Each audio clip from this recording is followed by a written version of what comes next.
দুজনে এই ছাদ থেকে লাফ দাও।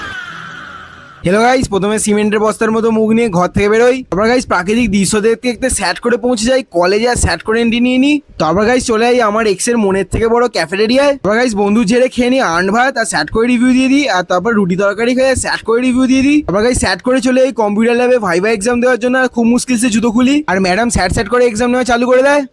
বুঝতেই পারছো না ডিডিএল ডিএমএল, তাহলে আর কি বলবে? পড়েছি ম্যাডাম, কিন্তু মনে করতে পারছি না, ভুলে গেলাম সব। এত গরমে পরীক্ষার সময় তাহলে কি লিখবে? পরীক্ষার সময় আরো ভালো করে পড়বো, তো তখন লিখে ফেলবো সব। ইয়ার লাগ বলতে ম্যাডাম আবার পরের বছর আবার করে তোমাকে এই সেকেন্ড ইয়ারটা পড়তে হবে। ম্যাডাম আবার 1,00,000 টাকা খরচা। আমি তো ম্যাডাম জানতাম না, নইলে ভালো করে। আর এখানে আমার বান্ধবী বানানি নিয়ে চুপ করে বসে থাকে কিছু না বলতে পেরে। যাও, কম পাবো আবার কি? ম্যাডাম অ্যাডজাস্ট করে দিন না। তোমরা দুজনে এই ছাদ থেকে লাফ দাও।